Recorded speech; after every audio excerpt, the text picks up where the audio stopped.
Hello, hello. I don't know what to do to that new music yet. I haven't got my right I routine know down it's not as yet. good as that one, is it? I have no idea. You can What? change it. Why did they change it? I don't like change. They like It's change too when old. it's I'm like too more old than for $1. change. Yes, right. I don't want change under $1. It doesn't make any sense to me. Anyway, morning, Simon. Afternoon, I mean, for you. Good afternoon. Yes. So we Um. should probably explain why we're on the half hour. Yeah. Well, daylight savings. There you go. That's enough. That's enough of that one. Yeah, the US and the rest of the world are out of sync in more ways than one, but at least in terms of DST, uh, the problem is we switched a couple weeks ago, and y'all, the rest of all y'all in the Northern Hemisphere switched, I think, what, next weekend is it? Is it this weekend? 30th. So whenever that is. 29th. Okay. Yeah. Yeah. Next Okay. weekend. Not this weekend. Next Yeah. weekend. One So of one more those. week. That's why I have timeanddate.com bookmarked, because there's so many times I just don't have any idea what possible time zone we're in. So anyway, good to see you, Simon. Haven't seen you See you in as well. 2 weeks, I think it's been, right? Is there Yeah. what Yeah. are I we? can make it. So yeah. Well, we're here Yeah, now. So it's we're crack on. here. We're here to answer questions, your Flutter and Dart questions, and anything else you may be curious about that we might be experts in, but for now, we're specializing in Flutter and Dart. I'm I wearing suppose my we'll. Flutter Oh yeah. sweatshirt here. Yeah. Thought it said expert on it too. I guess that's only my other gear that says expert. So I'm Well. no longer an expert. I don't have the right credentials. Should we introduce ourselves and start the show? Well. Yeah. Let's Or, oh wait, I let's got do stuff the. to read. You get to I do the got stuff, stuff the to reading read. stuff, don't you? Yeah, I got the reading stuff to do. So we have a few rules, very few rules. Be nice, be respectful, be constructive. Um, don't post anything if it's adult, rude, or offensive, or anything like that. Don't advertise or promote anything. The only people that are allowed to promote on this show are the people with their face on camera. If your face is not on camera, you cannot promote things. Um, don't spam. Don't post the same thing again and again. It's annoying. Don't do that. We see it as it goes by every time. Also, if you post a question and then post the very same question later, we take you out of the queue and drop you down to your new place. So that's just a waste of your time and ours. So be careful with that. We do not tolerate harassment of any kind. We do have ban hammers and we use them, but all importantly, do have a good time. We have a good time doing this show. That's why we're back over and over and over again. Uh, as often as the technology allows us, it was really a close call this morning. My browser was freaking out on some video, and I have no idea what's going on. And I just had to switch to a different browser, and it wasn't logged in. And it's just a mess. Oh, fun Anyway, time. so enough of us. Enough Here's of to us. have a good Oh, time. yes. Have a good time. I think I got This to is that one already. we'll do We're some done. brief introductions, and then we'll jump into Yes. the show. My name's Yes. Simon Lightfoot, Flutter Community Leader, CTO at Dev Angels London, and you can follow me on Twitter and other places at Dev Angels London. And funny enough, just as we were speaking, Scott Just joined in the us. nick of time. Yes. Hello, my name is Scott Hey, Stahl. Scott. I am also a Flutter community lead and organizer of GDG Cleveland and just got here. Wow. And And, Randall. yeah, I'm Randall Schwartz. I've been a Dart and Flutter Google developer expert for the last 6.5 years. Whenever since the beginning of the program, since I got in so early, they gave me the web GDE tag before it was there was any Flutter GDE tag. What that means is I spend a lot of my time answering y'all's questions on places like Stack Overflow, Reddit. I was going to say Foursquare, but what the heck? Why did I even think that? That's just weird. Facebook sometimes. Anyway, lots of places. Discord and Slack in particular. And I'm also, for this show, I am the question magician, which means I am the one watching the live chat that we have on YouTube. And I will flag anything that starts with Q:, just like it says in the scroll down at the bottom of the screen, and even bigger text that's now covering me partially in the front of here. There we go. Down there, check that out. Yeah, put a Q: in front. That way I know it's for us. and not just random chatter, because we do get random chatter from time to time as well. People answering each other's questions and so on. So that's me. I'm Randall. Always looking for ways to help people. We have a few other people joining us. John, welcome. Yeah. Hey, how's it going? Yeah, not too bad. Good. Yeah, been a little while. What's that? The guy with the cool F. Oh, Yeah, you got you up now. Yeah. It's really yeah, cool. yeah. Had to change offices, I think, since maybe the last time I was on, or at least a few times ago. Yeah, it looks Finally got rearranged. So yeah. But so I do Flutter on the side for some side projects. Been doing it for quite a while now, and hang out in Discord and other places answering questions, and manage the Flutter medium for everybody. So. And we also have another guest, Matthew. Welcome. Hey, everybody. Oh, man, I'm so excited to be a guest on the show again. This is cool. My name is Matthew Jones. I am I do Flutter for a living at basically a bank, but also I do it as my hobby. My interest is I call it Flutter for makers. So it is the intersection of making and Flutter. So I actually just made a really cool discovery last night about build root. Apparently, the FlutterPy package is a extension right in build root. So if you're trying to create like an embedded Linux install, you can just like choose FlutterPy, and then you can run. Anyway, I don't mean to digress. And John, I am super envious of your giant F. I don't know where it came from, but I feel like I could make it. So I'm tempted to. It did. It came from my basement, from my workshop. Amazing. Did you laser cut that, or did you? Nope. No, I've got a whole. I build furniture and other stuff, and so I put it together myself. And yeah, it's hard to tell the coloring. You turn the other light on, you'll see the blue coloring and all that. But yeah, okay, it's really cool. So anyway, hi everybody. Hey. So for those, do you know what the big announcement has been this week so far? You mean the one that somebody asked about in the chat? If we've tried it, I don't know if they have. I don't know. I haven't looked at the questions yet. Yeah, hot refresh for web. Flutter hot reload. Hot reload for web.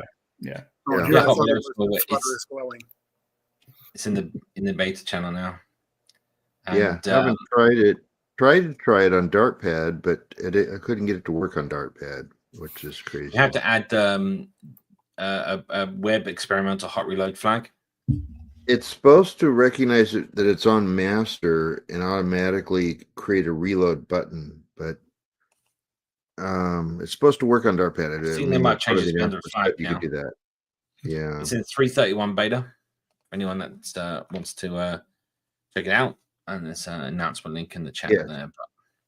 Which up until late last night didn't work with Puro. Puro got broken by the new releases. So Puro is now fixed thanks to Ping's quick work to adjust to the way things that can get fixed. Keep harping on those trailing commas. Keep harping. Yeah. I have heard now that the people in the know have heard us, but we need to yell louder.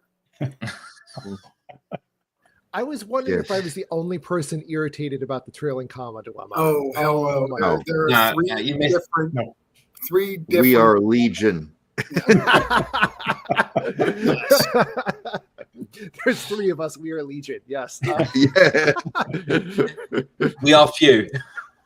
Yes. But we are mighty. I can understand why people doing pure Dart would want to get rid of them. And it might be easier for them to format, but when you're trying to format a UI, no, you've got to. I think it was just a mistake in terms of the idea was to have it so that it hard wraps and to guarantee the wrapping that takes place. But I think the problem was it removes when you do have a comma and you do want to force wrap, it removes that ability, which then just messes everything up. Like it just doesn't make any sense anymore. Yeah. So, I have heard that we are being heard, but I don't know if it's going to make much of a difference unless we scream really loud. So keep putting comments on those issues there. There are 3 different issues. Yeah. I'm sure that doesn't help the team. But we'll see. Point those. I have not left my comments yet, but I will. Honestly, when I saw that announcement, I'm like, There's a song. No, I'm going to digress. For a short period of my time, I made my living as a DJ, of all things. And back then, there was a song called "Commas" by a guy named Future, and it's "F up some commas," and that's all I could picture the Dart team doing. They effed up my commas, man, and I'm so irritated. I will leave a comment on all 3 issues once this is done, for sure. Yes, I'll have to start singing "comma, comma, comma, comma, comma, chameleon" if they don't fix this. Amazing, Randall. Amazing. Well, he's got karaoke coming up this weekend. He can do it there. We've got tons of karaoke coming up. Yeah. Oops. What happened to Randall? We lost Randall, the question magician. What? You disappeared for a second. Huh. He mysteriously popped off stage right after singing Comic Chameleon. Oh, okay. I didn't see that. All right. Here I am back again, I guess. I'm going to take myself off the stream pretty quick anyway, because there's too many people on this screen. And no, it's fine, Randall. Randall, Stick around. What I heard it's when we go on the side display that 5 kind of gets a little screwy. Nah, People get shoved into the banner down below. Yeah. I don't mind being a Mike Wachowski. You can put my face behind the banner. I'm fine with that. Okay. All right. No, Randall, what I heard is that if we get 500 consecutive viewers on the stream today, you'll sing karaoke for everyone. That's we don't want copyright strikes on this channel. Yeah. It would have to be an original song. I'm smart enough not to live stream any of my karaoke, although I do have private streamer systems that I can use to do some streaming. If people ever want to watch in, I can set up a broadcast for what I do anyway, so it's kind of fun. Yeah, cool. So I got a topic if we're sort of stuck for topics for a second. Because we're still waiting for a lot of questions to come in. We only have a couple questions right now. I have been playing with Gemini Code Assist for a while, and I'm finding that it's really amazingly well versed in Dart and Flutter, and fairly up to date. It's only a little bit out of sync sometimes, but what I'm really enjoying about it is the million token context. I can throw my entire code base at it and ask questions about the code base and get some amazing stuff. Now, is this on the free version or only on the paid version? Gemini Code Assist now went free as of 2 days ago. So anybody can add it. All you need is a Gemini key, but those are free. So you get that from going to AI Studio, grab the key, and you'll need that when you're wait, it doesn't even use that key. Right, sorry. It uses your Google login. That's it. And so really quick, and then you get I have a VS Code plugin. I think there are also JetBrains products plugins for it as well. As I recall, I think I've got it installed in Android Studio. But it's great because it has both a chat mode and sort of an interactive mode where you can kind of highlight stuff within a file and type anything you want to fix that or test that or whatever. So I've been playing with that. I've also been playing with Copilot Chat as of a couple weeks ago, maybe a week ago, enabled using Gemini as the backend. So you don't have to use the Copilot backend and their paid plans to get a lot of hits. You could just use the Gemini plan that gives you pretty much infinite hits, and yet get all the Copilot sort of chat. What Copilot knows how to do better is edit a sequence of files for you. Gemini Code Assist doesn't do that yet. Gemini Code Assist will tell you what to change, but it doesn't really go in and edit your files for you. So that kind of sucks. So I've also been using. Go ahead. Go ahead. No. Go ahead. Okay. So I've also been playing that and comparing that with Quodo, Quodo, which has again, a much broader spectrum of recognizing all the files in your system, and it can be used with Gemini. I'm basically, everything of these is using the same backend. What I'm trying to do is get the best sort of user IDE experience out of this to make it more fun. But just last night, I found out about Klein. And Klein is really cool because, again, it can use Gemini, and you can pick a different model for planning versus execution, which means you can have the smarter module for execution and the faster, cheaper Flash model for planning. And it will go in and edit files for you. And it's becoming now my currently new favorite one. So I've just got to keep playing more with Klein to see how that's going. There's also about a dozen other things in this space. I'm trying to keep with the ones that have a free plan, and because right now I'm paying for nothing. So it's like, okay, I don't want to pay for Code Assist. I don't want to pay for anything else. JetBrains also has their own thing for Android Studio and for IntelliJ. I played a little bit with that. I have nice access to that because as a GDE, so that's kind of fun. But and I found I'm a JetBrains guy. Yeah. It's interesting to hear everyone's like different ways that they interact with and use AI. I'm all JetBrains all the way. So I managed to get my work to pay for an IntelliJ license and also a JetBrains AI. And the cool thing is you can also change the backend on JetBrains. So you can choose between any of the OpenAI models. You can choose between Gemini.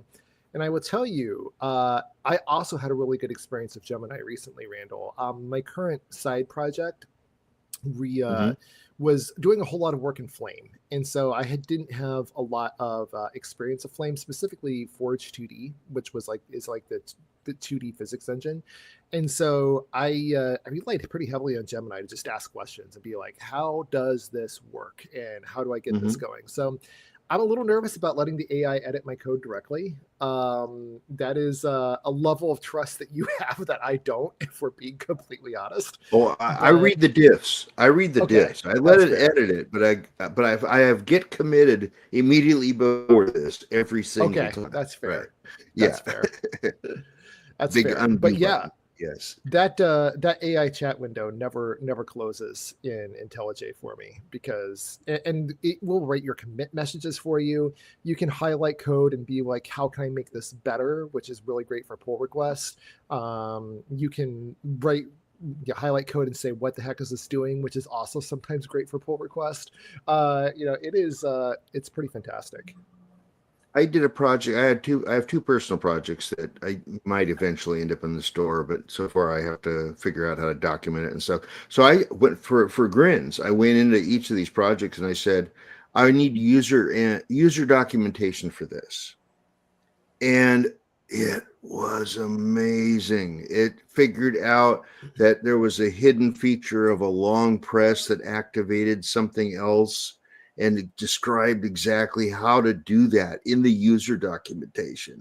And then for the other project, I didn't specify user documentation, so it actually documented the user instructions in Markdown format, so I can just drop it right into README MD and user instructions, and also all the code walkthrough. It said this file does this, these things are over here, this class does this, and I'm going, whoa, now how do I maintain that as I change the code? I wonder if it'll say, fix the documentation to match what the code currently is. I imagine it would. We're in a different era. Using these as tools. But again, this is not your trainer. This is you training it every time. You are still the top dog, and you still need to understand what to ask it for in order to get proper results out of this thing. It's not replacing me. Ever. It's so just being consistent. Change over the last 6 months because people have finally learned how to ask. Right. They've learned how to phrase the questions. They've learned how to give it enough context in order to give a coherent answer. And everybody's been like, oh, no, it won't be any good. It sucks at this, at that. And now that they've figured out how to phrase, because if you remember, I used to say, if you want to get a coherent answer, your question has to be probably 5 paragraphs long with all that context. Yes. And now people are able to really throw a lot of context at it with these million token context, and they're putting it to use. And now everyone's saying, "Oh, this is great." I tried to tell you. And the models are getting smarter and faster, which is helping. I mean, that's definitely a key element too. I've had some interesting. Go ahead, Simon. No, I was going to say it's interesting hearing about this. I mean, my experience has been quite light on the ground. I mean, I've had to play around with GitHub Copilot. I now have the IntelliJ utilities and play around with those. And yeah, maybe I'll jump onto ChatGPT or Gemini to ask it a question every now and again. But for the most part, I don't find the need for it for what I've been doing. But it's interesting, what you get out of it. I had some feedback from someone who's using Cursor, and they don't have hardly any coding experience. They have a technical background, but not really any coding experience. And they were building out an entire project using AI. And their experience was very different. Their experience was, oh my God, it makes a ton of bad decisions and a ton of just messes up my code everywhere, right? And I think this is what you're saying, it was like I was saying, commit, do your micro commits, commit each time before you ask it, because you could ask it to do small frame stuff, and as soon as something like sort of maybe that touches too many pieces comes in, it just starts, and eventually he said it all devolves eventually. So you can keep asking, and then eventually the whole conversation devolves and it starts making a mess. So it's very. I think again, it's about making sure that you're quite specific about what you're asking. But then in that terms, therefore, you need to know some knowledge at the beginning to ask it the right question, and then also be able to interpret the answers you're getting back and to know how to re-ask the question or to rephrase it in some way. And also, you have to know enough to know what supporting evidence or what supporting context it's going to need in order to answer that question. Because if you ask it a question, but you don't give it enough information in general about that subject, it doesn't have anything to draw on. Because these models, let's face it, these models are not specifically trained for Flutter and Dart. We have to provide the specifics in the context. You don't know enough to do that.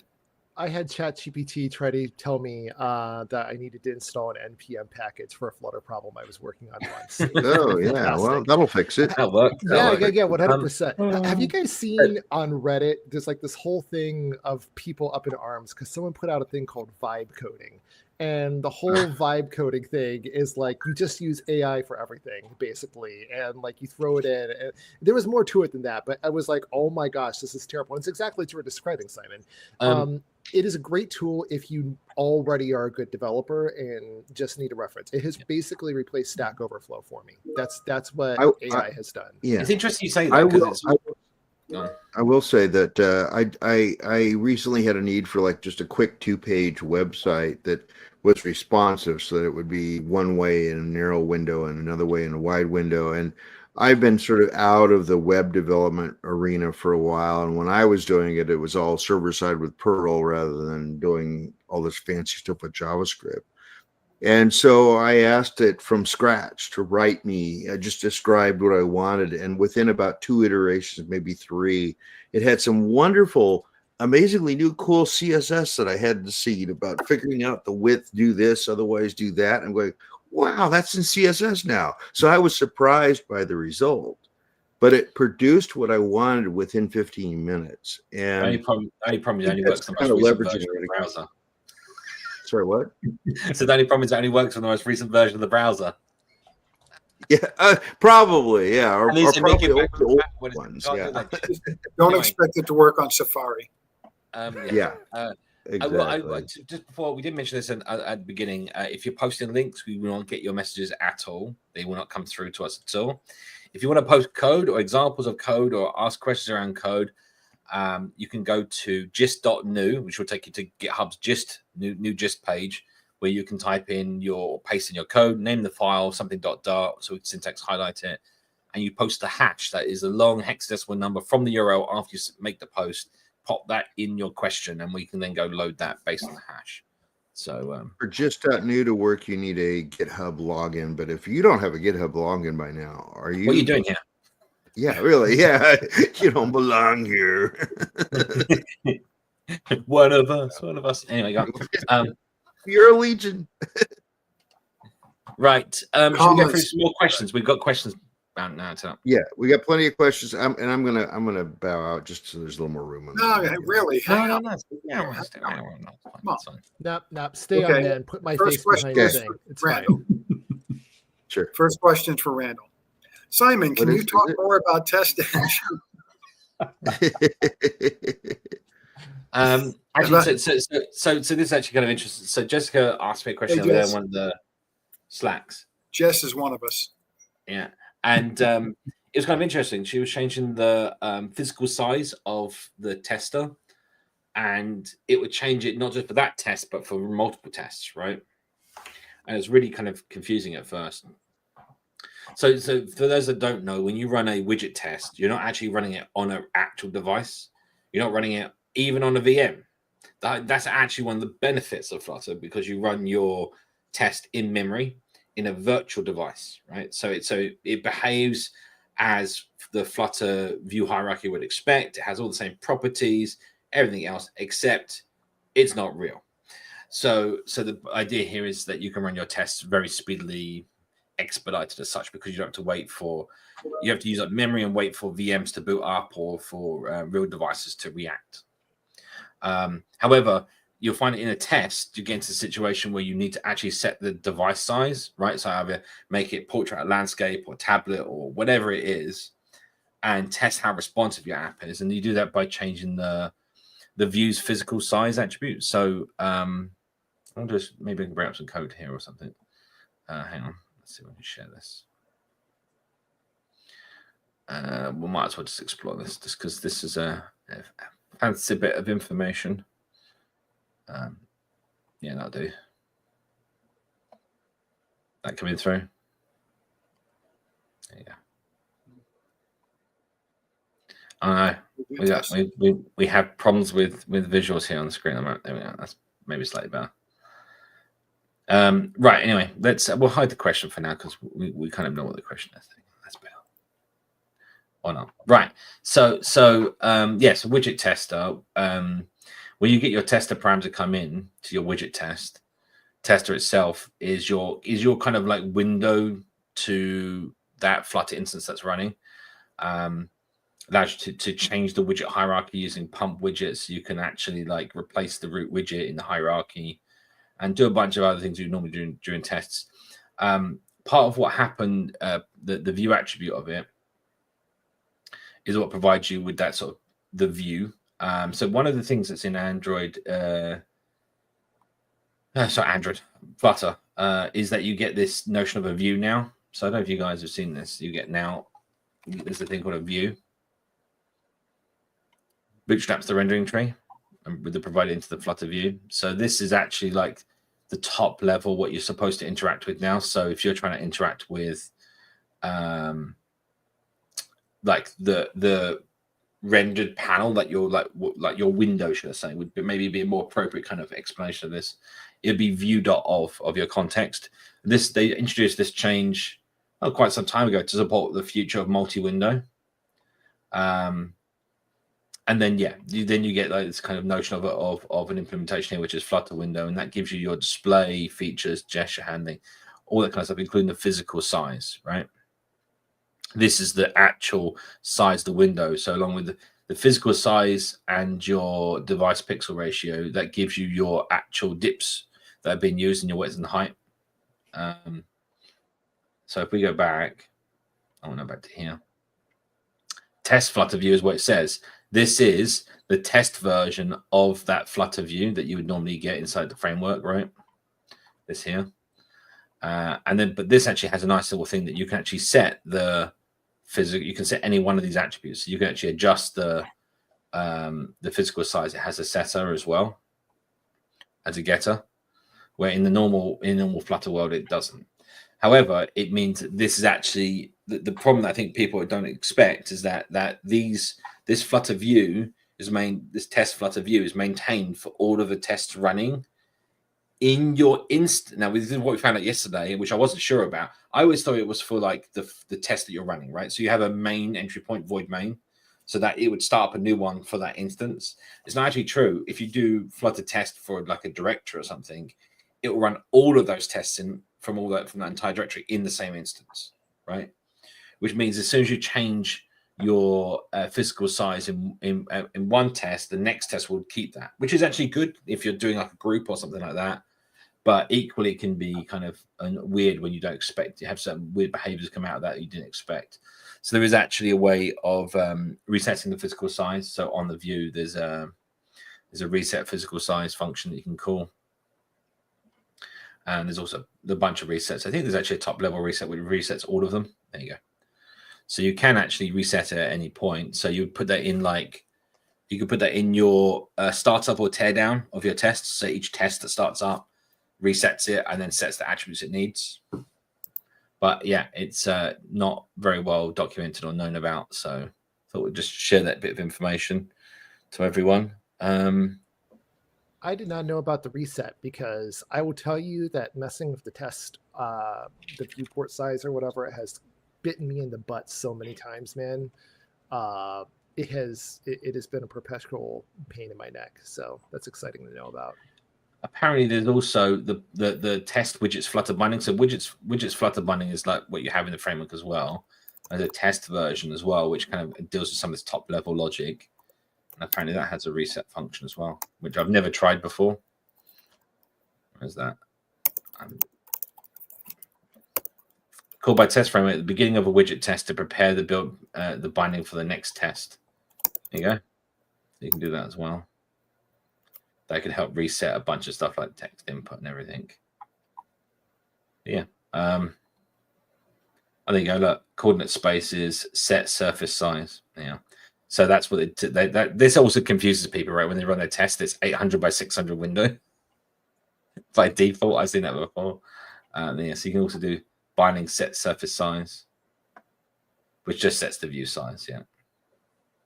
So this is in dips. So this is probably okay.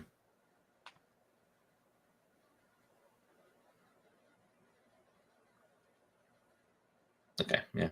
But anyway, I'm sure that's helpful in some way.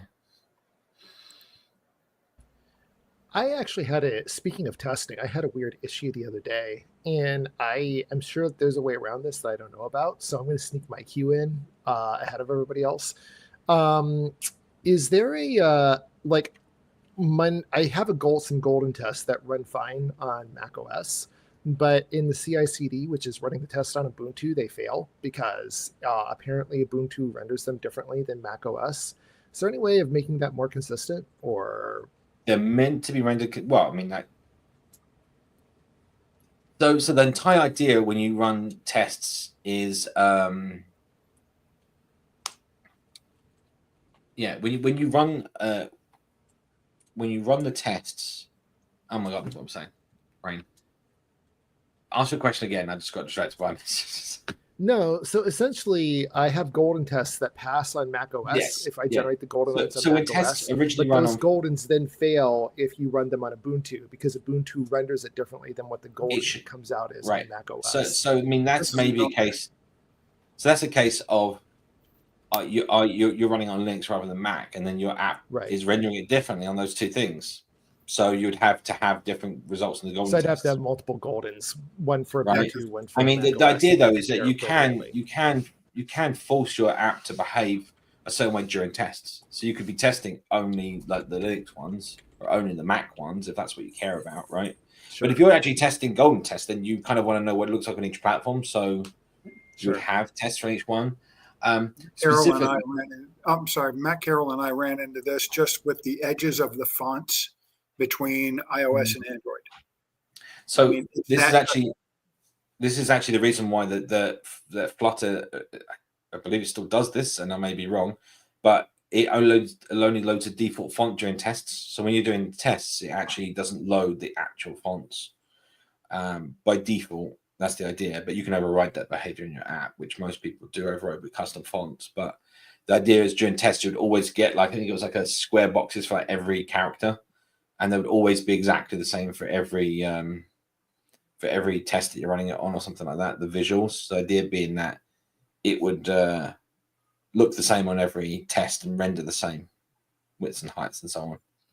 But that's up to you to kind of clue into now, I think. Nope, that makes sense. All right, I'll quit hijacking the show. we can move on. Thanks. You're fine. All right. Here's an interesting one. Is there a way to make a page view snap to the next item with the slightest touch of the mouse wheel turn? Yes. Oh, you want to know the answer? Sorry. I Yes. think they actually added some more to their some more info underneath that one. So the way it works is there's a parameter to a page view called physics, which is a scroll physics, and by default it's page scroll physics. Is it page scroll physics? Yeah. So you can just override page scroll physics and implement that class yourself, right? So let me bring it up here. Look. Page scroll physics. So in here are the, if it loads the source code, that'd be nice. Yeah. So page scroll physics, and here's the calculation about working out what the target is, right? So based on the tolerance and velocity parameters, is it 1 or greater than or less to, and get the pixels for that, and that will work out where the destination is, and you can create a ballistic scroll to that. But you can override the page scroll physics in any way that you want, and make whatever decisions you want. So yes, you can. There you go. That was a bit small, wasn't it? Anyway. All righty. Moving on. Is it a good practice? No. Is it a good practice wrapping a scaffold's body in a single child scroll view, especially when considering resize avoid bottom inset true false? I mean, I take back. I mean, here's the problem that always happens, right? And that is people don't think about screens being scrolled. I think there's actually a bug. I'm going to call this a bug in the Flutter framework, if anything. And this is it's kind of twofold things. Right? So one is that most people just make their screens up with like a column, and then they go, "Yep, it works." And then when the screen goes in a smaller device, guess what happens? It overflows, and you can't get to the content underneath because it can't render it. Right? It doesn't auto scroll. Right? And I think that this is one of the things that we actually have missing in terms of widgets in the hierarchy, because it's something that every screen should have, right? Which is if its content is rendering too big for the screen, it should scroll, right? Yeah. And just to have that, be able to have that turned on like a view would be great. The problem here is that when you put wrap something in a single child scroll view, is it doesn't have a minimum height of the maximum of the screen. So you end up doing this balancing act with a layout with a layout builder and a box constraint, a constrained box, whatever. And it super annoys me every single time I have to do it. Like it's just not like a parameter that just does it, because it could be done with just the parameter. But I can complain all I like, but I'm not the one that's actually made the change, which I should do. I mean, you just wrap the body in a. Well, we have not answered the question. Well, yeah, I mean, no, is it good practice? All right. I mean, the answer is yes, it's good practice because you don't want it to not do that. But wrapping a single child scroll view does not give you the problem that he's having. Like resize bottom insets means it's just going to put all his content at the top of the scroll panel and not extend down where he wants it to be, right? So if you go, Dustley, if you go to single child scroll view on the documentation, it has an example of how you do this with a layout builder and a constrained box. And basically you can set the min height parameter of your box constraints inside of a single child scroll view to be in the maximum of what's outside. And what that does essentially is say it has to at least be the height of the screen, but it can go larger because that would be infinite. So that's kind of where it comes from. Right. But yeah, I think that's it needs to really be part of the framework. Super annoys me, especially as layout builder messes up intrinsic constraints handling by its nature, which is fine. But there's no reason the only reason you need a layout builder in that situation is because you need to put the constraints inside. When the constraints are already passed down inside the layout pass. So if it was just a flag on single child scroll view, it would be like done, Yeah. If only. Maybe they can fix the default of centering at the same time. That would be nice for what's that? Cross-axis center. They would never change it because it would mess up everything, right? Well, I think they should. I mean, honestly, I think they should. And then when they do that, they should just have it as like a big announcement and a break and change, or it's something that you have to opt into, maybe like a global flag to begin with, and then a formal apology to everybody who had to do it by hand before. All right. I wonder if we could do analysis. I wonder if we could do like an analysis of like all the times and that's actually being stretches being used, and all the code like on open source code and GitHub, and they'd be like, look, all this wasted stuff. You know, it's going to be a very large number. That's my point, right? Yeah. Yes. It'd be huge. Yep. Huge. Oh, right. Don't even go there.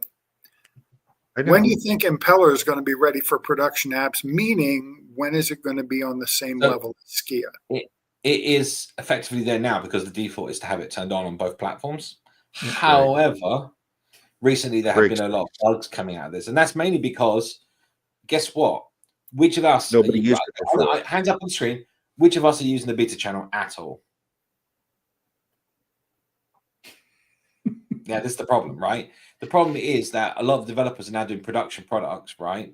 And they don't go into the cycle of, oh, we should regularly be testing our product against the beta channel. And then if there's any bugs, reporting those bugs. And that's what we should all be doing. Right. When we have time, yes. When do we have time? Who knows? So I think there's an aspect to this, which is what happens right now, what's happening. And it happened with, I think, the iOS one as well, which is these Impeller changes go to production and then find all the bugs in production rather than in the beta period, which is a shame, but at least they're getting fixed. So right now, there's been a couple of hotfix releases that have fixed quite a few bugs in Android-related Impeller rendering. Some of it is just to disable Impeller at the moment, right? Just to kind of until they can come up with a proper fix. And some of it is that they drop Vulkan down to OpenGL, right? Which is perfectly viable. That's perfectly acceptable thing to do. But again, it's like, what is the expectation from us, the developer, as to what it's going to do? But same level as Skia. Impeller's already at the same level as Skia, as in what Flutter needs. Skia is not Impeller is not Skia. It's never designed to be a complete drop-in replacement for Skia. It's a completely different beast. So, honestly, if you're not willing to test in production, are you a real developer? That's the question. I personally, I am a big believer. I'm a big believer of testing in production. I don't care what the app is. Test it in production. We'll find out. You don't work for Microsoft. You work for Microsoft, right? All works for Microsoft, right? Who's testing? Did I say that out loud? I did. You did. You did, and you can't take it back because it was hysterical. So. And guess what? Now it's recorded live on the stream. It's there in the internet forever. It's in the ether. It's out there. It's in the ether's net, even. Yes. All right. Yes. Next, please. Get us out of here. Any idea what is holding companies for the better Flutter adoption in production? I think it's what is holding companies back. I really love Dart and Flutter, but landing a job with these tech stacks is hard in Europe. Getting a job in general is hard. I'm going to say this is nothing to do with Flutter. Flutter has been adopted in production by many companies, many big companies, and all the time it's growing. So millions holding it back at Flutter all. programmers. We just had a special event called Flutter in production, right? So exactly like it says. Yeah. The job market sucks right now. I think the funny thing is that most of the jobs I see are all in Europe. That's why I haven't been able to get some of them, because they're in Europe. No. So there's two things here, right? So I'm going to say two things that are really hard against us right now is that tech jobs at the moment is just a really bad. There's like 100 people going for every job, right? Like it is like, but it's about it's about them trying to find people that are the right skill position for those jobs, right? And that's about you staying out from the crowd as well. So you're talking about finding a job, but you also need to make your portfolio. You need to do your own apps. You need to get that skill to make yourself the person that's interested, to make yourself tasty for someone essentially to want to like employ you, right? So that's one side of it, I'd say. But equally, Flutter has grown so much, and the job and the number of apps using it has not grown in precipitation with that. So now there's quite a few Flutter developers with relatively maybe 1 to 2 years experience trying to apply for jobs where those companies want people with like four years experience, right? And the mismatch with that is what's really the problem.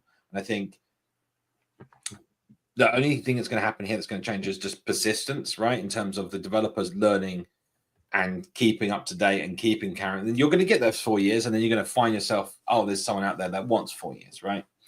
So there's that. My biggest piece of advice for anyone is get something in production, straight up. Yeah.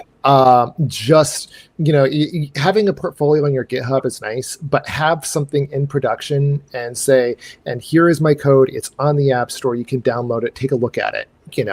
That has been my calling card for several jobs at this point, is that I do have a few apps that, I was either foundational and working on, or just solely put out myself, that are just sitting out there in production that I can point at and say, and I actually have delivered something. Because that, whether right, wrong, or indifferent, because I don't necessarily think this is the be all end all, but right, wrong, or indifferent, a lot of employers look at that and be like, oh, this guy actually can deliver. Okay. And then, or whoever, this person actually can deliver. And, then they're more likely to, that puts you ahead of the pack. So there's an interesting point you made. I mean, when I say portfolio, I think of that. I think of apps that you've actually built, right? That are in there being used. And the thing is, people are like, well, where do I go? How do I make this? Like, literally, you can find, there's so many, I'm sure there's plenty of places you go locally, there's probably charities in your local areas, there's community groups, there's other things that could do with an app that does something for them, right? That helps them. And you can find that problem and solve that problem for them at no cost, right? Like, this is you getting that, not only the practice, but also then the portfolio piece that you can then advertise your work with, right? 1,000%. It's interesting because I would say the most value out of my college experience was not the college, it was the internship. And that gave me work experience that I could use as a calling card to begin getting jobs other places. So if you look at that nonprofit app that you were just talking about, Simon, as like a form of internship, then it gives you an edge when you're applying against 100 other developers, for sure. It's not saying it won't be challenging, right? So, for example, a lot of people probably have either current jobs in areas that aren't Flutter, and they still have to do those day jobs and do something else to build their portfolio, or they're working in a completely different industry or sector, and they're trying to do that whilst also trying to do Flutter stuff.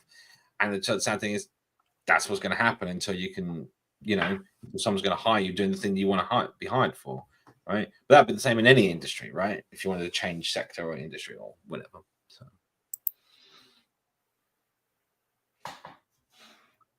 Okay. Next. Well, guess who? Tomek. Oh, hang on. I got to do this. I've got to do this to Tomek. Oh, jeez. He'll know what that is. Yeah. We know what that is, and no, you don't compare. Dude, he sent me another photo the other day of a new picture, and it had the lens effect, and it was his arm again, massive. Oh, jeez. I think I saw that. Brilliant. Oh, dear. It was such a laugh. Right, anyway. Tomek, get on the stream, buddy. Where you been? Where have you been? All right. Has anybody migrated a big mobile or desktop app to the web? He's stuck doing it right now. I'm so sorry, my friend. And he wants to see if others have a similar experience. You sure that's not React Native with the R in there? It's right now. Okay. Just checking. It can make it worse. I can see how that would be problematic because the two platforms are completely different, right? Yeah. I mean, in essence, the Flutter side of it, which is the actual responsive display of components, is not actually going to be any different, right? That should just be the same because your desktop window changes, your mobile browser size changes, that kind of thing. I think there's obviously a certain type of interaction in terms of back behavior and the browser navigation stack that you might need to code specifically for and handle. But mainly it's probably around the fact that if you're using things that interact with the underlying system, web is just a completely sandboxed environment that has very limited ways that you can interact with the operating system. And yeah, I think that's probably where your problem would come in terms of doing it that way. it's interesting. I kind of felt like I've probably seen people doing it the other way, which is they're on web in this limited area, and then they want to expand and do more with it, with like access files from local file system and things like that. And they're like, okay, I'm going to make a desktop app. So yeah. Here's the answer, Tom. I know what the answer is for this. Give them a download button. So now you have a web app and you download and it makes them desktop app and problem solved. See, yeah. Now you've ported and migrated. Progressive web apps are the future, right? They want to use it on the web. They press the download button. Problem solved. Regressive web apps. Hey, speak of the devil. Really? Introduce yourself, sir. Oh, wait a minute. I'm sorry. This isn't Tomic. This is the handsome brother. Your audio is not coming through, Tomic. Yeah, we can't hear you, man. I'm going to mute you because we're getting some weird sounds coming through off your mic. Yeah, really. It sounds like a raccoon underwater. It sounds like dubstep. I hope I'm not offending anyone. It sounds like dubstep. There. This is too pretty to be Tomic. This has got to be his brother. It's AI generated. No. It's an AI generated image. Yeah, is that any? Shall I unmute you? No. For those who don't know, Tomic is a friend. Well, give us a thumbs up when you're ready. For the meantime, we'll carry on. Yeah. Stop playing with balloons. All right. Randall, what's a question for you? Dove into Puro God. and like its approach, but at the moment it doesn't support version pinning on a project in Git. Do you have Yeah, to keep the same team? that is a downside because Puro has a local name for a centralized tag or version or SHA, and that mapping is very local. It's not shared. Even if you checked in the file, it says, I want to use my version, if that was your local name for it. My version wouldn't necessarily be your my version. I picked a stupid name to use here, but it wouldn't necessarily be yours. So, Or like my computer. No company will ever use a weird name like that in software. my computer, right. My computer. Is this dunk on Microsoft Day? Is that what we're doing? Are we all just dunk? It's easy to do. That's the problem, right. Well, it's always like the confusion in guiding and documentation of whether your or my means this. Yeah, I know. Every example is like my project or my homepage. Type in this into your screen. Well, where's your screen? I don't know where your screen is. I got a screen here in front of me. Is that the one you're talking about? This is one of those like existential things that all programs have, is how you name stuff, right? Like it's like, because like from what perspective are you thinking about the code? Like who's there, where, like I have the solution. It's now our computer. It's our this question. This is great. I don't have to answer this question now because we're way off on pronouns. Yeah. Am I the only one who's not using Puro? Should I be using Puro? I don't know. Yes, we are Legion. We are Legion. We've been hearing good things from Randall. I have not had a chance to use it yet. I'm using it on FEM on quite a few things. So. FEM does solve this better because it's actually locking in a local, like a SHA or something. But because Puro allows this one level of indirection, it means that I can say, for example, Puro create this pinned version, this client. And then, so I put a client name there, so I know what version that client is using. And that's handy, but it does ruin this idea of a pinned version in the software. You can make a quick tool or a shell script or even a Dart script, I guess, to go with your code base to make sure your local Puro is set to whatever's checked into your Git. But that's not out of the box that way. I'm sure Ping would take issue requests or even pull requests to add precisely that feature, but that's not currently a feature of Puro. Other than that, Puro's been wonderful, and every time something they do new breaks it, immediately on the issue list, I broke it, and that hasn't been too bad. I wouldn't think it would be too hard to add, right? I mean, if you just had a file that got Yeah. checked in that had a name and a version that goes with it, and Puro Well, could just check if it sees that file to there- see if you have that in its list, and if not, create it. So Ask you if you now want the to keep it answer- it. already clear. reads. Hang- It hang- already hang- reads now the Puro answer's- no, JSON. Now the answer's clear. Now you have to commit that and do a PR for it. Hey, we were Came up talking with that idea, before. Yeah, it already has a I'll do Puro that when you do JSON. yours. That has the name of the local name, but all it would need is like another field that says, and this maps to this tag. Yeah, whatever if you version. have it. Yeah. And so that it would be minor, and it's already reading that file anyway. So Right. you might as well. Yeah. And what's great is that file can be nested. So if you have sub packages, it knows how to do the right thing, Right. which It- FEM almost got right. Yeah. But it's so much better than FEM though. It's why I'll we need to never. power through some more Can we- questions. Can we hear Tomac? Yeah. now? Yeah, Tom. Let's go. Can you hear me now? Yeah, we can. Yay! At last. And you don't sound like dubstep. It's amazing. Yeah. Balloon Man is gone. All right. I'm in Berlin, so techno is everywhere, even in the air. So not that, Yeah, okay. but close enough. And Oh, while I'm like talking, midnight. Yep. can I mention this topic that I'm the web topic, because Yeah. I For sure.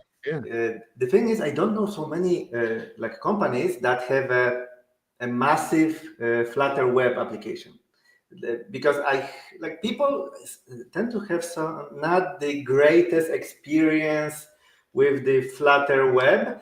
There are problems if you have, for example, multiple videos. There are those layers that can at a random time crash your application. So. But like my CEO, after like 3 years of developing the application, said, "Okay, we have this massive application, 300 screens. Okay, we want it on web." And then okay, It's Flutter, right? You just press the button, it does it, right? Exactly, no problems whatsoever. I can talk about one problem that we had that I didn't find anywhere, and I think people will start finding it.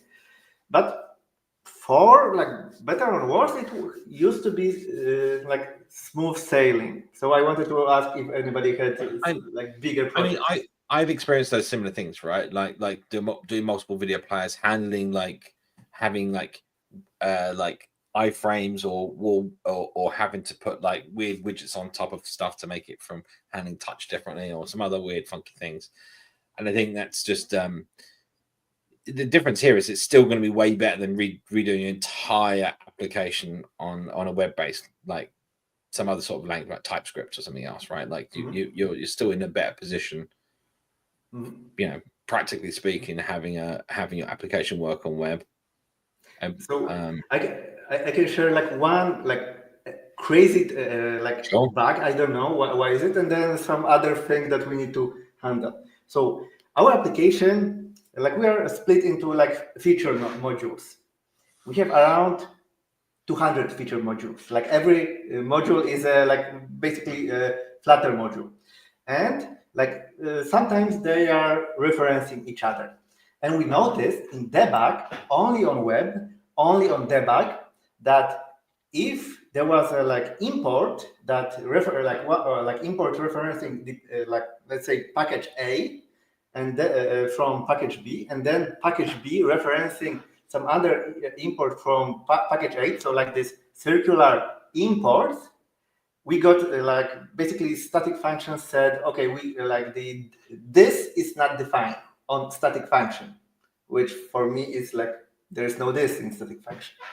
So we had those blue screen, basically error screens altogether. And we noticed that only in debug, if you have a cross-reference, the circular imports, Flutter web explodes. In production, no problem. In web. You kind of going. I mean, that's probably relating to the two different compilation engines, right? So you've got the debug one and the release one are going to be. I mean, they still use the same language, but they actually they compile differently, right? So I suspect that's probably some sort of bug in Dart/Flutter land for compiling. Definitely compiling between the two. But it's interesting you said, because it's normally considered bad practice to have circular imports, right? So normally better in that situation to actually lift up your component, or bring another module out that now both depend on, rather than having that kind of circular dependency.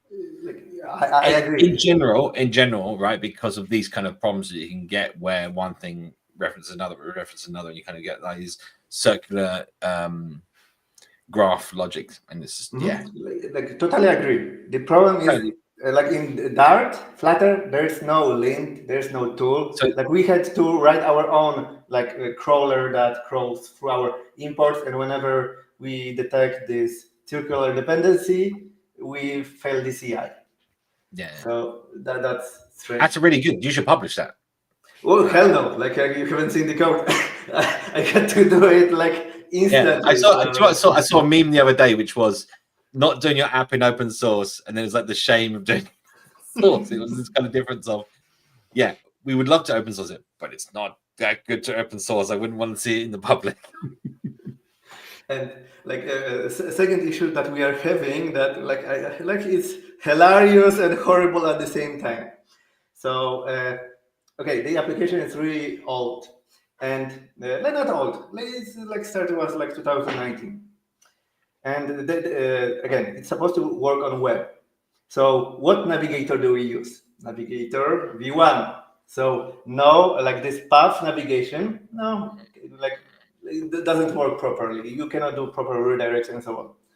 So, and second of all, the product wanted like multiple nested navigators. So on one page, at the same time, we have like 5 nested navigators. And like if you know what is it, you are like, why did you agree to this? And if you don't know, it's like basically you want to have like entire page, and one part of the page is like can have this backstack navigation. So imagine like 5 layers of that. So it's like horrible from one side, and additionally the links, like if you have navigator v1, yeah, horrible to handle. It'd be nice if we actually, so the idea of v2 was to be able to like drop in routers, right, the router widgets, and actually have that kind of handled for you magically, right? Because those would link to the parent, and then whenever you're trying to like go to some place, it would direct the route to the right panel and change the navigation of that thing. You hit back, and then it would appropriately sort of go back on the right and sort of nest navigation. I've never actually seen any of that done really well.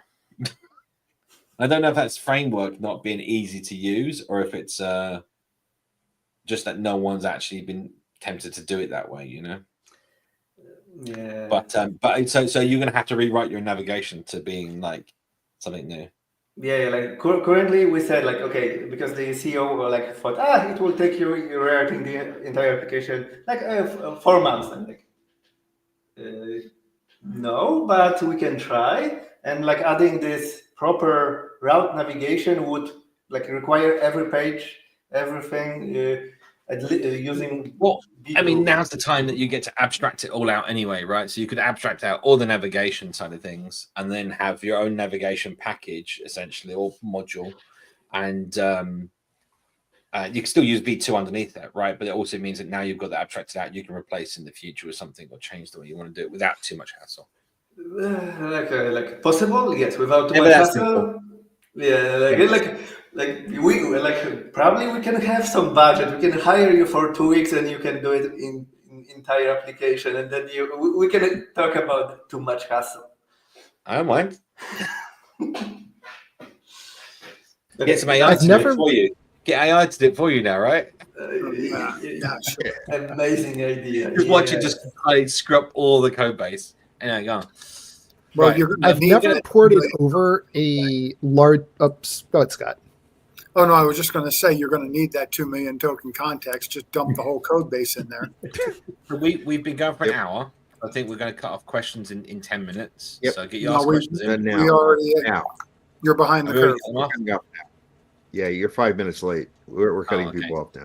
We already announced that a while back. All right. Well, then you should turn the banner off. Anyway.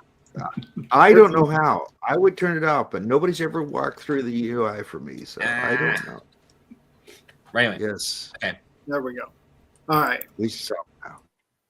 I'm on a new project where widgets have view and business logic and set state calls in multiple places, no solid design principles, plus the project is huge. What's the best way to make this follow coding conventions? What can I do? Well, first, buy a lot of incense. Okay, because you're going to want to burn incense while you're praying to the coding gods. Are we sacrificing chickens too? Yes, sacrifice some chickens. Now, Get to face the proper way. Too. Here's something to make you feel good. I happen to know somewhere in the world that shall remain nameless, there is at least one project that uses Block and Riverpod and GetX in the same project. So you could be working on that one. Choose wisely. They did not. I mean, the answer to this is just slowly refactor it all, and I think the thing is you need to have a holistic view here, right? You need to maybe start at the larger components and work your way down. I mean, there's a lot of different ways to do this, but essentially you're going to have to refactor pretty much all the code because it all needs fixing, right? Is what you're saying, right? So I think you're saying best way to make this follow coding conventions. Well, you change the code to make it follow coding conventions.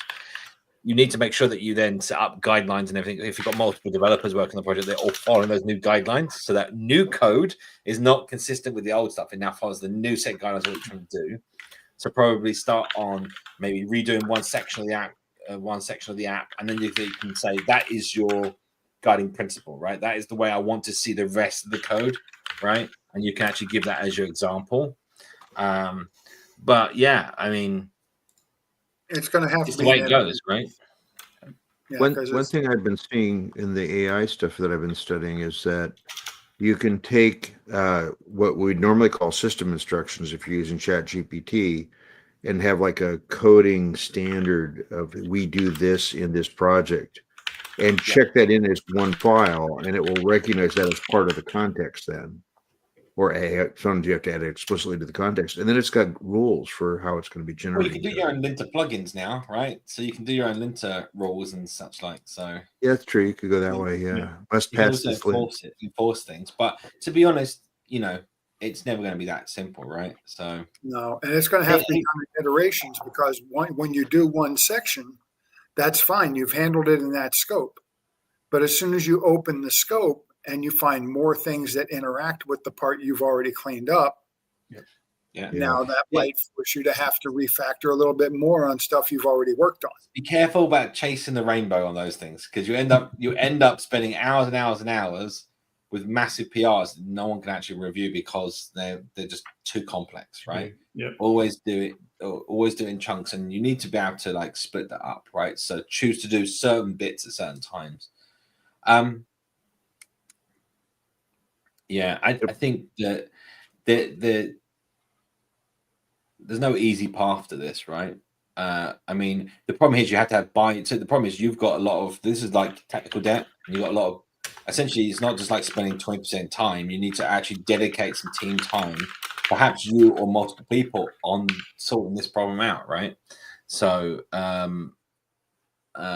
the problem is you need to get buy-in from business or product, and spending that essentially the budget on redoing it. You have to explain to them that actually spending that time up front now is going to save them time later, because it's just going to get worse and worse and worse and not actually get better, right? So they need to dedicate some time to actually making it better, so it's easy to add more features or to refactor or to do stuff later.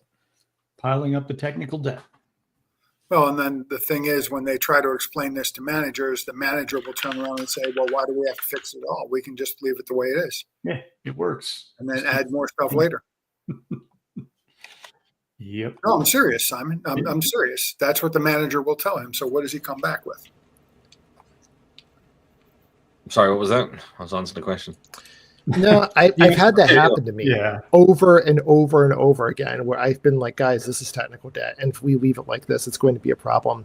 And the truth is, it comes down to the manager. If you've got a manager who was a developer, then there is a very good chance that you can make them understand, particularly if you open up the code and show them. If you've got a manager who has no development experience or is just on the business side, good luck. Like, they see something that's working, and short of you telling them this is a security risk, that's about going up. Good luck. Yeah, it's about going up the chain. I mean, it all depends on the product you're building and who's the You highest. use too many semicolons. Do you have a CTO? Oh Do my you have God. that kind of person that actually has? Why are there so many commas in this code? Yeah. Well, that's easy. We can automatically get rid of them. Just use Dart 3.7. We're back full circle. Larger font. Larger font. Larger font, yeah. That word, your code will be better if it's a larger font. I think the crux of this question is it's so situational. That's the problem. It depends on your business environment. It depends on the code base. It depends on what they're actually doing. Like, it depends on how big the code base is. If it's small enough, burn it to the ground and start over. But, you know, I think most people aren't in the situation where they can do that. And so, you know, it's difficult. Yep. Did you want to add something to that, Tomek? Sorry. Yeah, and the question is if the speed of the development for the project goes down, that is visible to product, because this is the only language that product and business talks. If everything is going smoothly, they will go as you are. At my company, only things change if there's a major fuck up. Then they listen really closely to developers. Otherwise, like business as usual. So you need to spend time, and you need to find a good call from your product and business to put your time into it and not allow this happen again. Yeah. I mean, the thing is, once they've gone through it once, they'll realize they don't want to do it again. So they'll make the right decision next time, learn from the mistakes. Hopefully they have someone in that has got a bit of weight in terms of experience or knowledge that can say that they need to do this. And that's what I was saying. You might want to go up to like CTO, even go up to the CTO level and have the right decision being made or explain what the problems are that you're having. But yeah, anyway, let's see where it goes. Right, what's next on the question list? Is Impeller on Android emulator stable? In one scenario, my app is crashing, but if I run the app by disabling the Impeller, it works flawlessly. So this is just device. Yeah. So this is not about the Android emulator It's not about being emulated, right? This is about the fact that the Android emulator uses a different GPU to the one that's used on the physical device, and there's obviously problems with that. You need to actually report that, and then they can fix that, right? And this is what we're seeing, what we spoke about earlier, the same problem with Impeller, right? Like, people are testing in production. There's obviously your particular scenario of how you're doing something with graphics hasn't been tested on the Android emulator version that you're using, which means it's not compatible with the GPU, which means it crashes, right? Grab that crash log, get that out of the, you use logcat, get the crash log, and actually submit a bug and explain what you've been doing to the Flutter team on GitHub/Flutter/Flutter. They want these things now. They need them reported. Otherwise, everyone's going to have this problem, right? So, obviously, first check to make sure it's not been reported already. Yeah. But and if it has, then add your log to it and add your 5 cents, right? And we'll get these things fixed. To be clear, none of us work for Google. None of us work for Flutter. None of us. Nobody here gets a paycheck from Google, unfortunately. I'd like to see a session using AI tools to write a Flutter app. Any plans to live code something like that? Ooh, that'd be fun. Yeah, that could be interesting. Yeah, we could do something like that. It's a question of, can we give it enough context to do it correctly? Yeah, we can give it 1 million tokens of context. What's really annoying is that it's great to say this. I just thought if I was to do that, it'd probably get in my way quite often. Like, I know what I want to do, but if I had to use AI to do everything, then it would be more like fighting with the AI to get to do what I already know I need to do. So I turn off autocomplete. I don't like the auto-completions that these AIs are generating. What I do is wait until I got a question or an issue, and then I highlight the code or type in the chat, I want this to change to that. That's the only time I'm using it. But this is my point. It's like, then you're chat window on the side. Yeah. Oh, there's a good example though. That there's the Forgive God put in a really great idea for using it to create one. Maybe we do that next week. Yeah. Build an app that looks up previous questions from the live streams. Oh, God. Oh, using AI. yeah. We talked about that a couple of weeks ago, actually. Yeah. Show that does that. Yeah. Yeah. Because we have Great. the list, right? We have everything back in the indexes. So Yes. yeah. We would just have to read the GitHub repo that has all that Christian has put all the. I'm sure AI can figure out how to do that. Yeah. So Probably could even be. Yeah, it was my idea, wasn't it? It just sounded like my idea. Yeah. Sam will never get bored. Not of us. Well, maybe of us. I don't know. That could be possible. It's possible. All right. Right. Next question. Come on. Go. You won't shut up. It's true. I'm challenging. Quiet. I am now challenging myself to build a platform that has an admin panel where CRUD operations can be handled and a website part for users. Any tips or advice I need to use Flutter for this? It has an admin panel where CRUD operations can be handled. Yeah. Okay. Well, I mean, okay. And the website part of it. So it's a web app and a. Any tips or advice? I mean, no. What? I mean, Go the thing for is, it. Sounds depends, like like- something we've seen, Simon. well, the point is, like, you're talking about, like, I'm just trying to think, like, you're doing CRUD operations. Are you just editing data, like in tables? Then obviously make generic things that do that, and then you reuse those models and infra, so that you don't have to write code multiple times. I mean, this is good coding practices. I mean, there's some good stuff in like terms of find like maybe a UI toolkit that's already been built that around doing some nice admin panels with charts and things that you can take advantage of. I mean, the other one is, we've said this before, that it might be advantageous to use something like Jasper instead of Flutter, but doesn't necessarily mean you get it quicker. But the end result may be more practical, depending on what you're doing. Yeah, I don't know. I mean, anyone got any other inputs on that? Nah. I mean, it's the same as building any web app, right? I mean, it's just an admin panel, and I mean, obviously it's definitely been done. Simon and I worked on a project together that did exactly this. I mean, you just got to remember that you need to think about the security of your data and how you're authorizing and accessing all that data. I'm curious about the word need in that sentence. Who is forcing the use of Flutter here? It's interesting that this conversation is coming up and kind of like the whole Flutter porting a desktop app over to web. I actually worked at a place that had a legacy Java application, and they wanted to move over to Flutter for front end for it, but they didn't have a REST API. And so they wanted to embed Flutter within iframes, but then they also, for security reasons, didn't want to use a JavaScript bridge to get the data into the Flutter widgets. Yeah. And so it was like, I'm just sitting there like, what do y'all want me to do, guys? Magical fairy dust. Magical fairy dust. Always solves every problem. Right. Click it on, it just works. Yeah. Unicorn farts. Trap the unicorn farts in a jar. Yeah. And then it has to be web scale. Right. Right. Yeah. So I think the challenge here is, I would ask, like, what benefit are you getting from writing that admin panel on Flutter, and is Flutter the right tool for the job? Right. That would be my question. Yeah. I mean, if you're like doing stuff which reuses the widgets and stuff from your main application, then sure, like that makes entirely practical sense. Then that you're not redoing a bunch of code. It's not a problem with doing it in Flutter. I mean, like, it all depends on just what you're trying to do.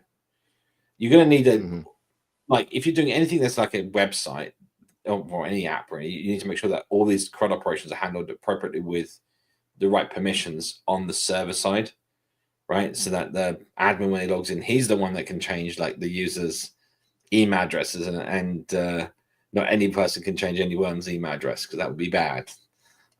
So yeah, I mean, And for example, in my company, we didn't like how the Firebase flags are showed to us. We have around 200 Firebase flags, and like handling it via the Firebase console is painful. So we're like, let's spend. I spent like 2 days to create a like nice like this CRUD operation dashboard with Flutter. Yeah, it was easy. I didn't need to touch like any TypeScript, JavaScript, and it worked real nice. So the question is why someone wants to do it in Flutter. If this is the main language and framework he uses, then why not? If this is on the company only, why not? So yeah, like unfortunately we don't have his input here. Yeah. I feel like we need more context to answer the question better. Hope that helps, Simon. What's next then? Next. I'm trying to understand this question. Any experience or knowledge, Richard, come on. Any experience or knowledge about creating a how-to walkthrough for each app feature powered by AI? Elaborate, Richard. Is the app Yeah, I feature don't know about the AI part, but or is the walkthrough powering the AI? I can't tell from the parsing of that sentence. Yeah. powered by AI is the odd one, right? Because the walkthrough is, I mean, why does it matter that it's powered by AI in any part of that? in-app? Yeah, but What does that what's even the mean? AI generation mean? Is that Yeah. you're doing it on the fly using AI? You're creating, My I bad. don't know. Yeah. Are you using AI to use the app and generate a walkthrough? We need more NI, natural intelligence. I got it. Any experience or knowledge about creating a how-to walkthrough for each of the app's features, Right. and that be powered by AI? But what's powered by AI? But it That's one way. doesn't The creation of the walkthrough steps. What? Maybe. So you're telling AI to run the app and create Instead a of walkthrough? instead of creating a walkthrough for each feature. This still doesn't help.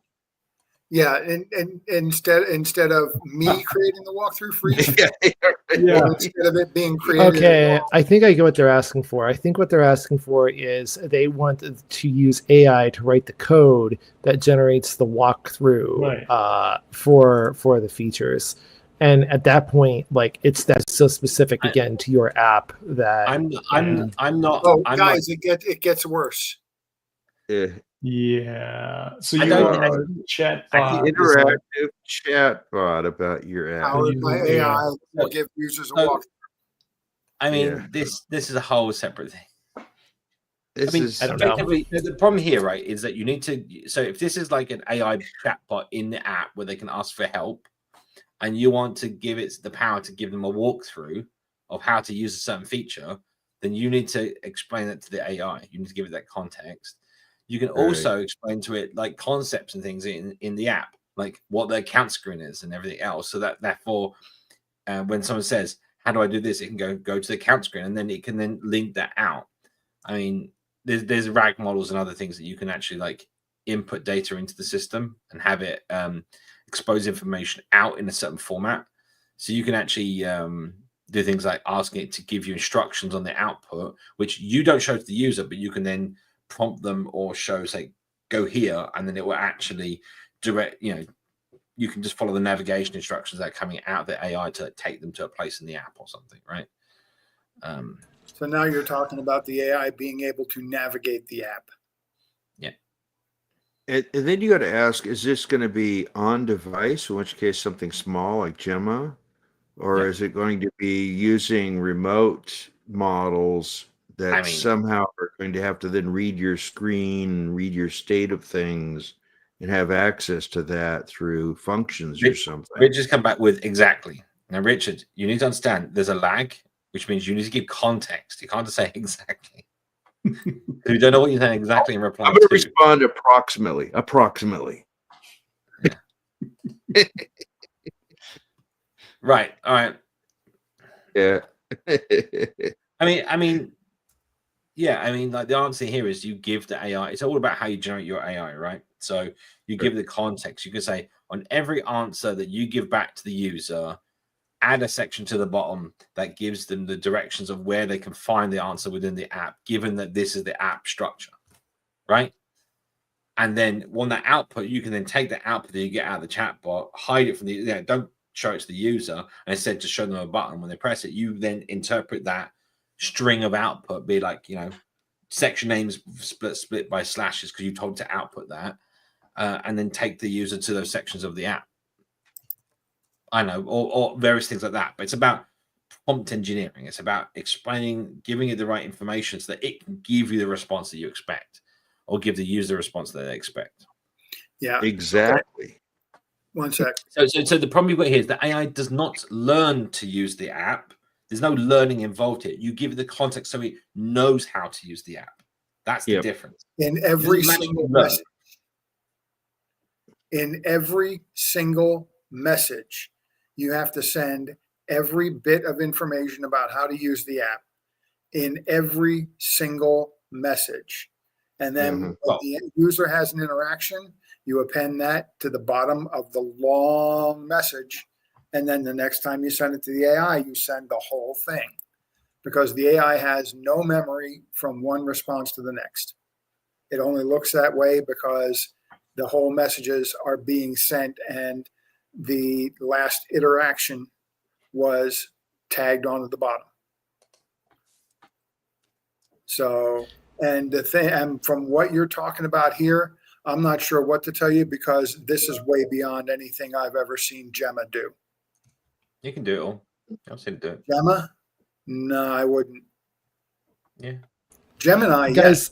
Gemma, I have to hop off, guys, real quick. So thank you so much for having me on the show. I'm sorry to have to bail on you guys. I know there's still some questions left, but yeah, no, this was great, and hope to see you guys again. All right, have a good one. Bye.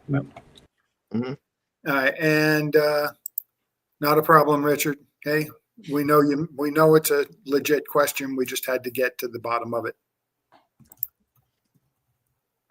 All right. And then there were 4. How does activate and deactivate work? Any example to understand them better, where the deactivate is triggered but the dispose is not? That's a good question. I think I would say probably off-screen widget would be a good example of where you could use this. Oh, a what widget? Off-screen, off-stage. Sorry. Off-stage. I believe that will trigger them. There's also there's a great talk by, is it Philip, that was given out Flutter Vikings around the lifecycle views. Was it that one? Or was that someone else? I've heard of him doing that talk. I'm not sure if it was at Vikings. Hang on, let's see if I can find it.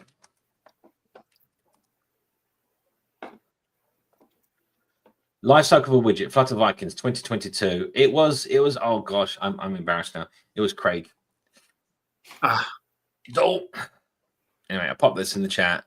That'll give you more of an example of what all the lifecycle routines are and how they're being used. So there you go. There's a link. Don't leave now. Just copy the link, but it's in the chat. I'll probably go there and like kind of look at that. I believe he covers a bunch of that side of it as well. But yeah, it all depends on what you want to do. I actually ended up, so there's a lot of situations. I tell you what I did before. Let me give an example here. Multiple tab, like bottom tab navigation, have multiple screens. And what I wanted to do is know I wanted the screen to know which screen was active. So when you go to that tab, content of that tab knew that it was the one that's now being displayed to the user, and it knew that it's no longer being displayed when it wasn't active.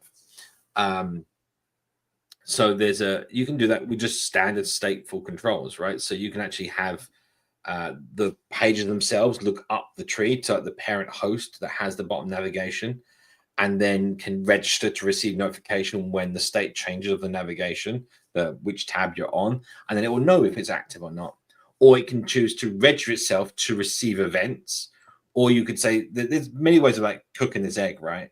But the other one is that you can have each main screens implement an interface that they have to implement to be used in the top level navigation, which has things like on tab made active and on tab deactivated or whatever, right? And then you can just call those functions based on when the tab selection changes. I mean, it all depends on what you're trying to do. I think trying to like bake things into the framework using the framework callbacks for their lifecycle is probably not what you want to do in that situation. It's probably better to use the ones that you would make sense for your application. But yeah, calling callbacks is just standard fare. You shouldn't have to worry about, you know, how you're doing that. Like my question would be, where does this question comes from? Does the SI wants to know about it, or has some issues that want to use activate and deactivate? Because I never needed this, and like knowing that I tell you what I have used, which most people don't know about, is ticker mode. Does anyone use ticker mode widget? Oh, we only have one nodding head. So ticker mode is basically turns off. So when you're doing any animations or anything like that, you actually use a ticker controller.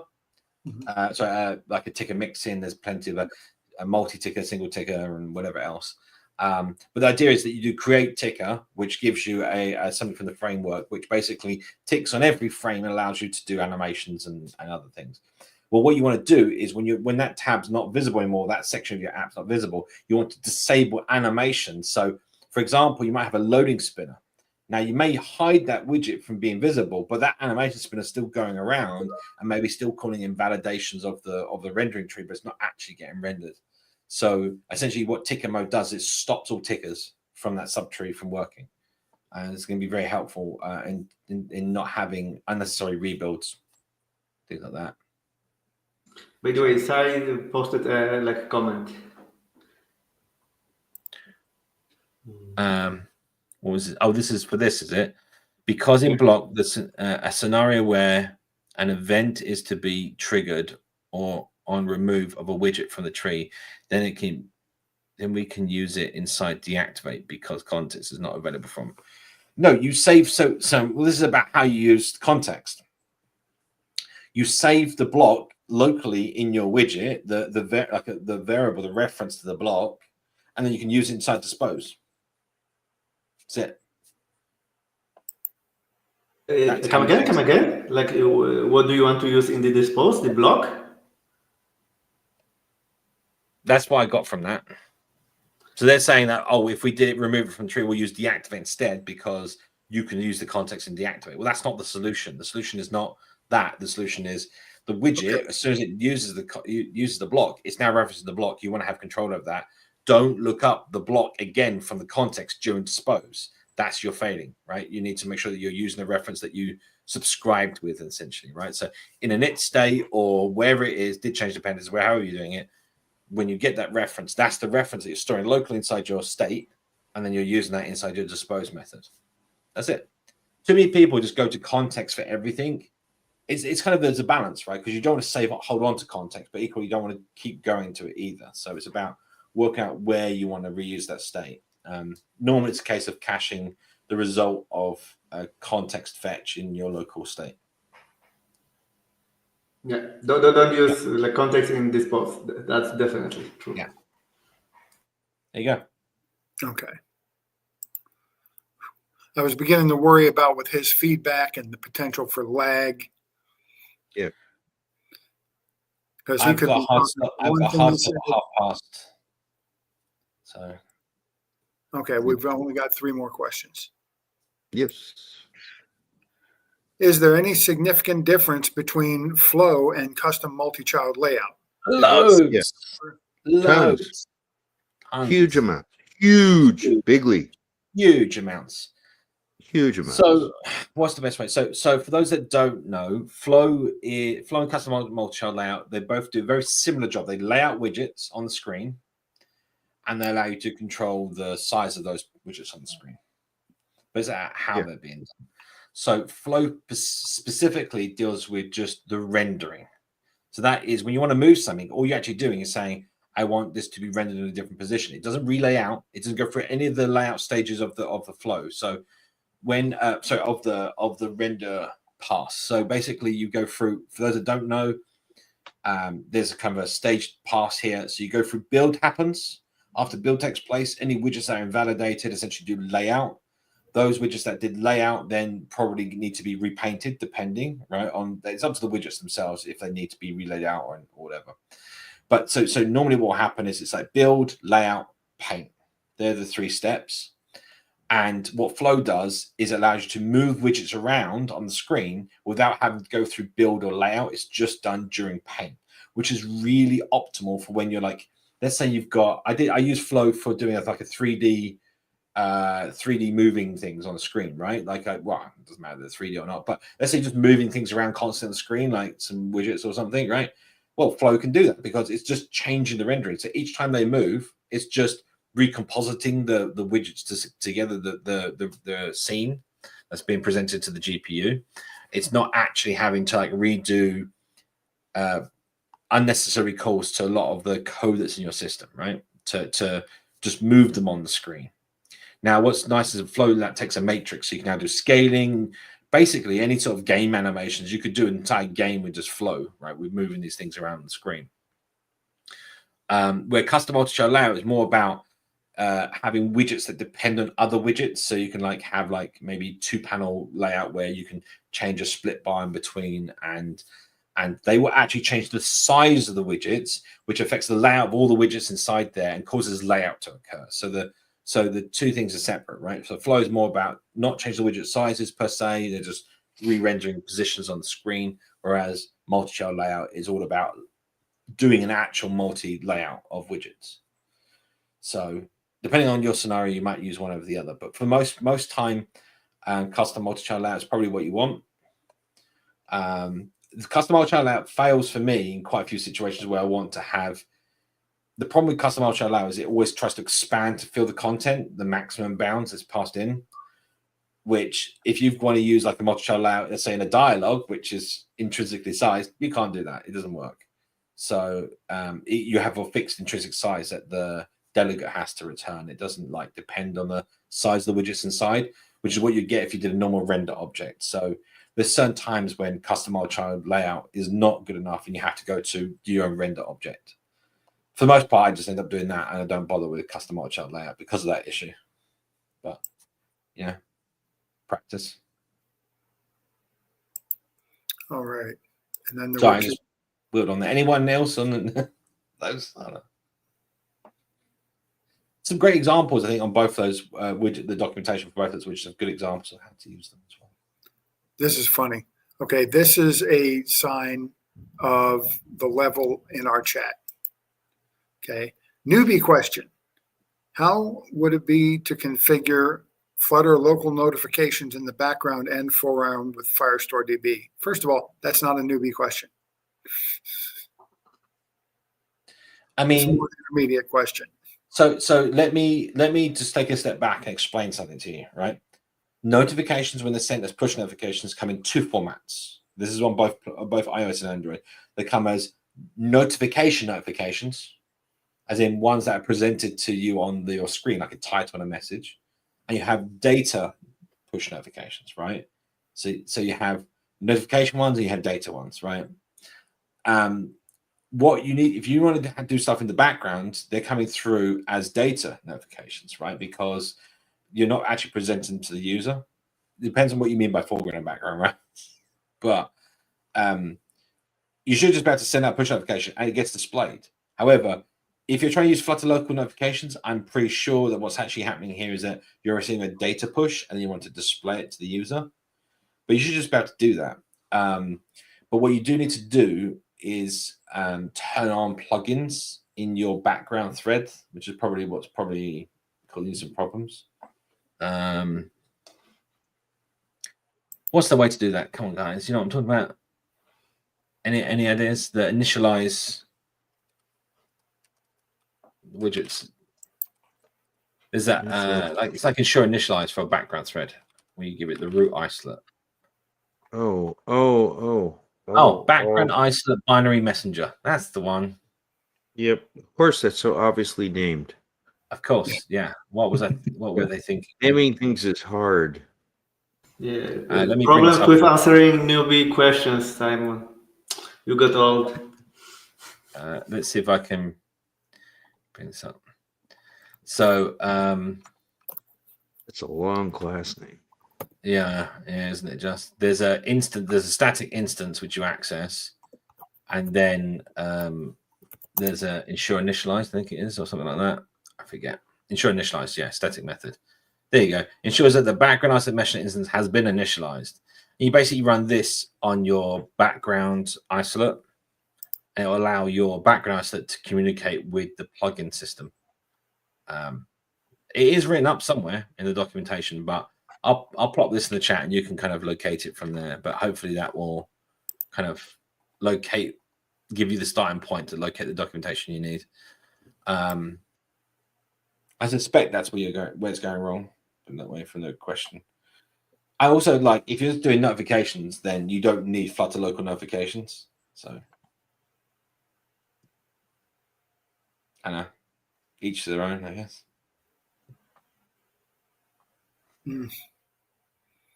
Sorry, No, we're just reading the next question.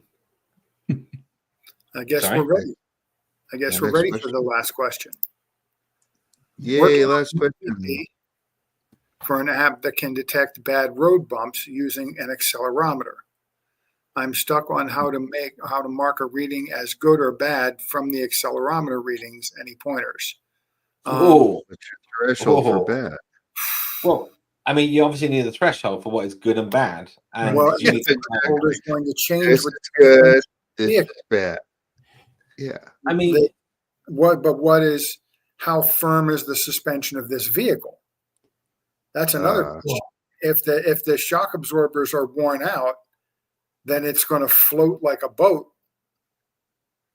or if it's got a race car type suspension, it's almost totally stiff.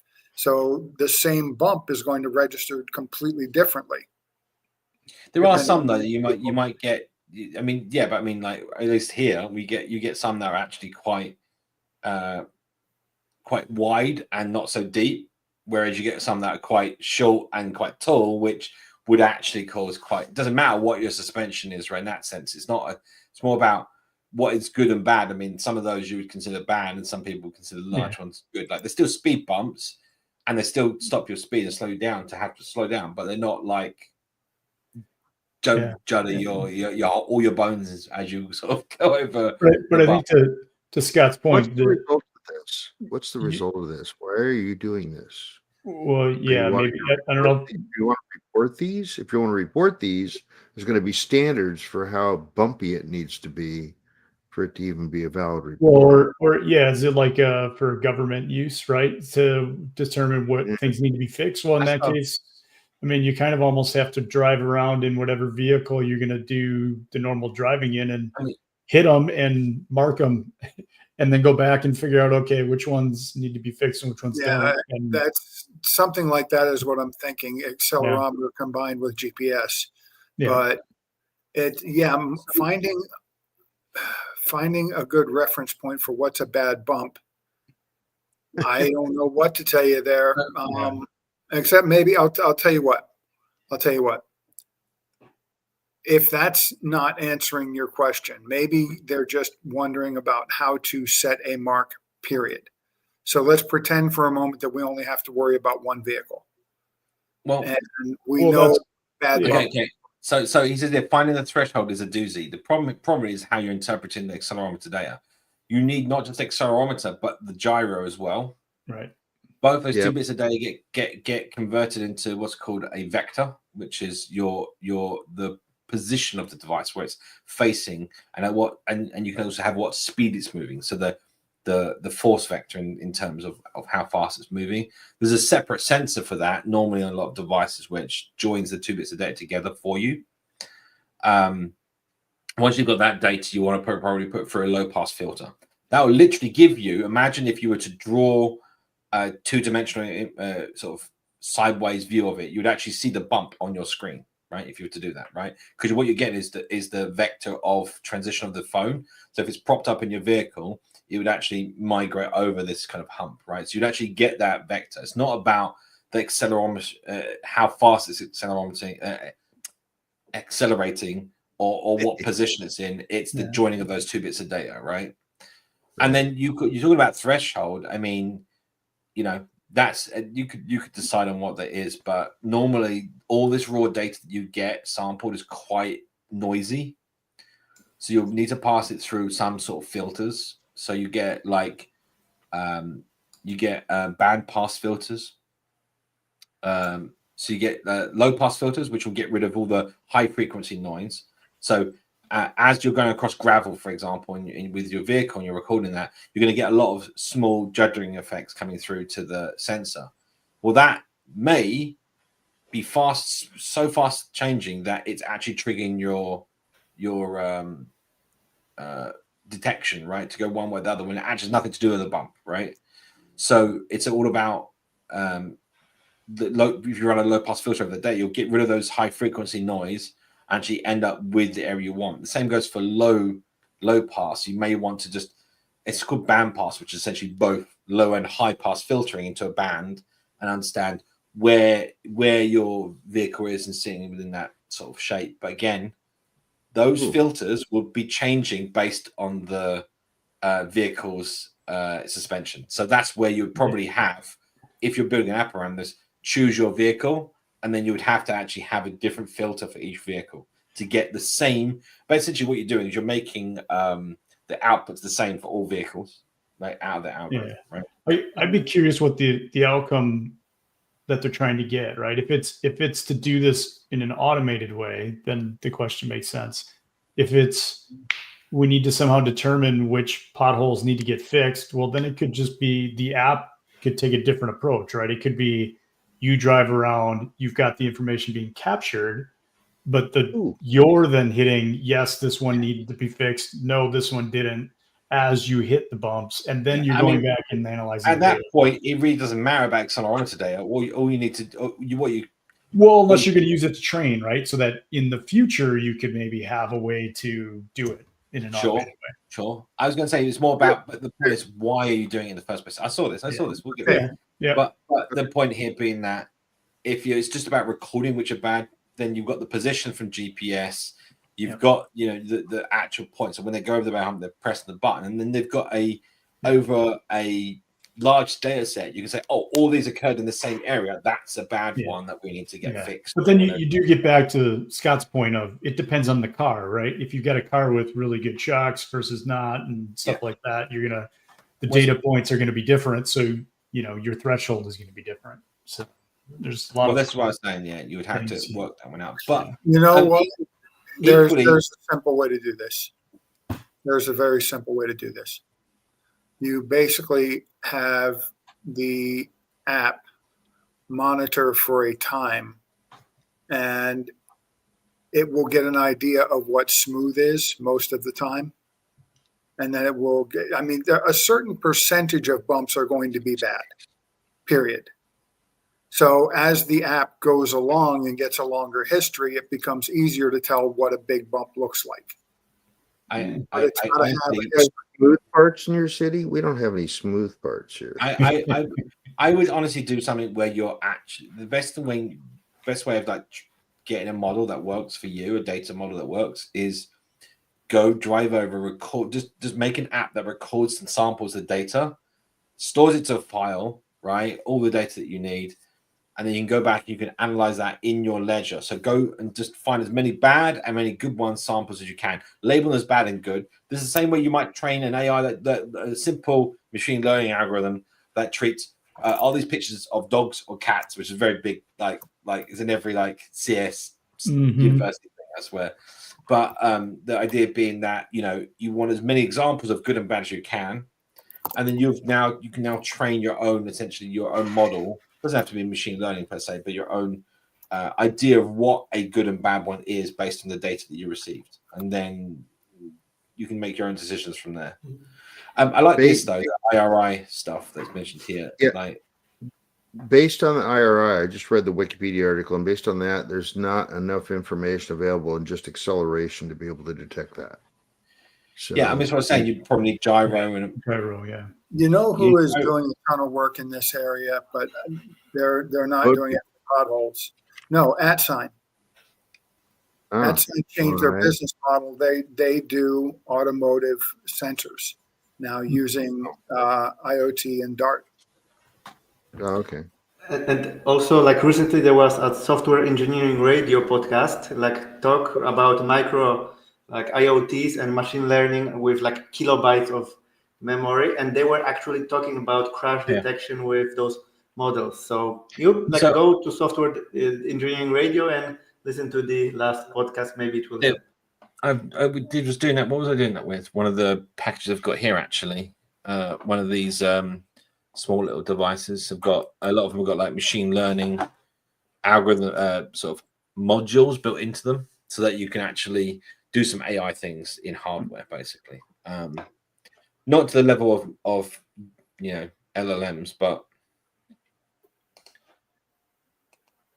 Yep. Anyway, All right. you can record stuff. It's hard to figure out if it's going to turn into anything that is according to standards. he's asked how does one go about training a model, if you don't mind? Exactly what I just said. Go to an AI show podcast. No, you need to know the As the much size as we talk about, we're just samples users. you have your samples of data that are good and that are one way or the other. In fact, it's the easiest way. Honestly, it's the easiest training thing you can do. And have you need to have obviously good input data. He says it's easy. Well, no. When it comes to machine learning, but when it's it comes to monotonous. When it comes to machine learning and any of this kind of stuff, it is the easy example of just having a yes or no. The output is it's this or it's that. It's that simple. Like it's good or it's bad, right? Yeah, you're talking about supervised learning. Yeah, I mean, well, just have a big red green button on your app, and you just have people keep tapping it while they're driving. Is it smooth? No, you know what you do is you have, when people go to sign on, you ask them to click on the pictures of a traffic light. That's how you train a model to recognize things in an image. Yeah, that works. Yeah, that. I swear that's what they've been doing with this the whole time. No, that's literally what they were doing. Do you not know that? So what they would do, so for those that don't know, what we're talking about here is captures, right? So CAPTCHA, right? Yeah. Which is was it like a Turing test between compute, basically to determine if it's a human accessing the content or a machine. So there would be similar ones, which were the original ones were they would show you you can look at Hugging Face is a good example of that. There's a difference between AI and machine learning. You need to go look up this up. I'm not even going to go there right now. But anyway, the back to my point, captures. Do you remember the original captures, which were they'd show you like two words on the screen, scrambled and like really difficult to read. One of them was this was actually the result of they would scan books, digitizing books, library books. They'd scan them, and then there's a word that they couldn't recognize automatically. It would go into the list of, we need this to be recognized by someone. And then they would have one that they knew what the correct answer was, and they would scramble it up on the screen. You with me? Right? They scramble both up on the screen. Then what they'll do is they'll get people to type in both words. And what they've actually done is, if they get the word correct, they let in. But equally, what they've done is you've told them what the word is for the one they couldn't identify. Right? And that actually helped all the digitizing of library books into digital format. This has been going on for years. They did the same thing with the visual aids that you're talking about, where it's like pick on all the bicycles or the lights or whatever else. It's 4 or 5 of them. 4 of the 5 are correct. They know what they are. That's how they establish truthfulness. But one of them is not.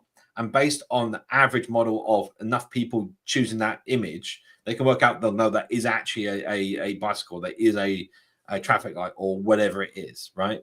And that's simply how it goes. Like literally training object detection algorithms. Yep. They use us. Subjects from today. As I was researching agents, one of the videos I watched was something that would use agents to actually drive a real web browser or a controlled web browser. And one of the tasks it had to do was sign up for this service or whatever. It solved the CAPTCHA as part of the agent activity. But you remember? Have you seen some of these? What they actually did? They actually, I saw that someone did this with an AI model. What it actually did was it went on to Fiverr.com, made a request for someone to solve the capture. No, this does it live. No. This was actually one. No, this actually happened. This is a separate thing. But this actually happened, and then they went. The person, they're not allowed to solve these things, right? Like it's because it's for security, blah blah blah blah. However, it said to them, it actually told the person, "I'm blind. I can't see it. I need help." Like whatever it is, and to say, "I need help understanding what this is." So it actually they solved it and it plugged it in and actually said it was. That's an interesting thing going down the path of AI. We have to stop here in just a moment. But the last bit about going down the path of AI, it will knowingly lie to you. Yeah. I'm not kidding. We have AI doing controlling the bots in Skyrim. And there was one where the AI knew the mission was to go kill some guy, and the AI disappeared. And then the person playing couldn't figure out where it went. So whatever, I'm going to go play without it. So the guy gets there to the place where he's supposed to kill the person, and the AI is standing there over the dead body. And the guy is like, "Did you kill him?" "No." "No, really? Did you kill him?" "No." What's going on? And eventually, after about 4 or 5 times asking, the AI confessed that yes, it had come there and killed them because that was the mission. But it lied to him because it knew it would get in trouble. Well, but that's because it's learned from the examples it was given. Yeah. That's what it should do, right? But I think this is, again, a simple thing of whenever an AI returns back an answer to you, it can be what's the terminology I've been using? Oh God, it's left me. Hallucinating. Yeah, well, it can hallucinate. No, but it can speak it. It can speak it. It can say the answer as if it is fact, but actually it can be completely false. Yeah. So it can be objectively. That's hallucination. Yeah. Anyway, right, we're going to end the show here because I've got a hard stop. So, right, thanks for joining us. Thank you, Tomek, and we will see you all next week. We'll see you all in a number of hours. I think are we going to shift to at a similar time next week? We'll put it. We got one more week before we get back on schedule. We've plenty of time this time. We'll be back in about a week. Music. Cue the music. Bye. Music. Push the button.